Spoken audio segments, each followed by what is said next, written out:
Mga tropa, kain po tayo. Yung ulam namin, opinion na isda at sinabawan. Yan. Tapos, yung lutong spaghetti. Yan, ito. Pag dalawang baonan to siya. Ito lang na natira. Yan. Yan o. Kain po tayo. Wala akong ano. Hindi. Inanuhan na tweak na Nicole. Hindi pinag-blow? Hindi ka na-blow ng kiknek. Kain tayo. Nakapatong yung pako. Walang kamatis? Yung cake mo, nag-blow ka na? Diyan sa ilalim, oh, kamatis. Saan kamatis? Sa loob. Loob ng isda. Kain po tayo. Kaulo. Yung paborito ko yung ihaw na bangos. Sa ospital dito, ma'am, pag nag-start ka, delivery ka, pero kung wala kang start, lalabas dyan, emergency na kailangan. Kain sila ng isda kung may adobo. Para magbantay sa kanya, mag-asikaso sa Bait ng ano, isda.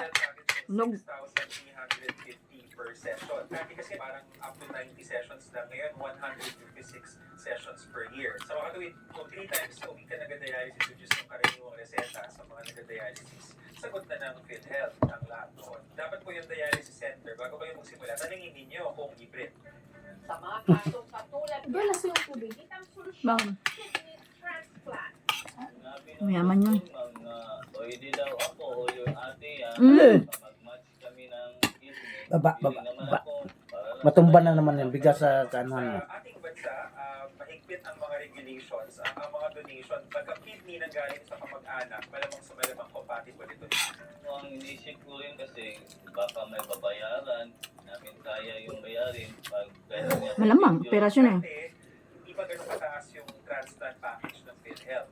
Ngayon, under this administration, tinaasan nila. Ang ating coverage ngayon is 900,000 hanggang 2 million. Samantala, pinangungunahan naman ng Department of Science and Technology, Food and Nutrition Research Institute o Tara. FNRI ang proyektong Front of Pack Labeling.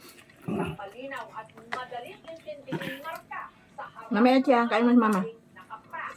Layunin itong tulungan ang mga mamimili Bas, na oy. agad makita kung alin ang naglalaman ng maraming asukal, asin at taba at kung alin Taba, yun. ang mas masustansya. Sa pamagitan nito, umaasang makikikayat ang mga Pilipino na pumili ng mas ligtas na mga pagkain araw-araw.